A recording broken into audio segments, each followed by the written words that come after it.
திகழ்கிறார். இன்னும் 10 மாதத்தில் மீண்டும் தமிழகத்தின் முதலமைச்சராக வர இருக்கிறார்.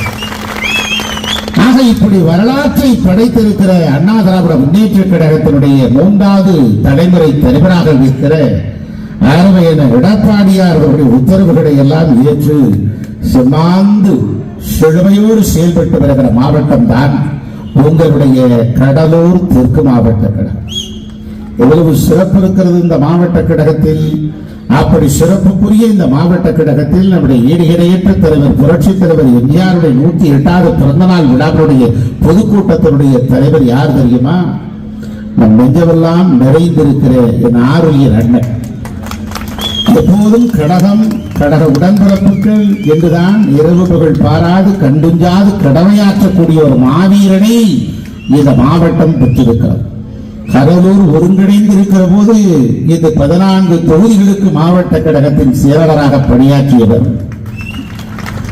இந்த 2 தொகுதிகளை கொடுத்தால் கூட 14 தொகுதிகளுக்கும் இணையாக ஒரு மாவட்டத்தின் நிர்வாகத்தை நடத்த முடியும் என்று நிரூபித்து வருகிறவர்.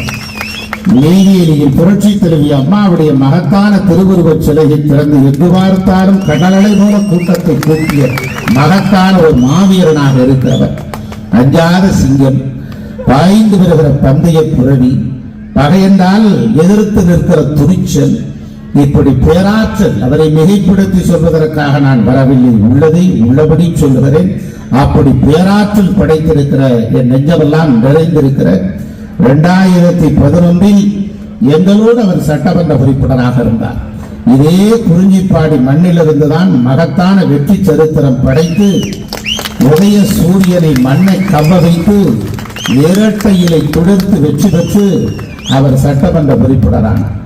நான் அமைச்சராக இருந்தேன். முதலில் அரசு தலைமை கொறடாவாக இருந்தேன். அதற்கு பின்பு அமைச்சரானேன். நான் அமைச்சரானதற்கு பிறகு கூட நான் அவர் வருவார், பார்ப்பார், பேசுவார். ஐயோ, எனக்கு அந்த வாய்ப்பை விட என்னுடைய அண்ணனுக்கல்லவா கிடைத்திருக்க வேண்டும் என்று நான் எண்ணினேன்.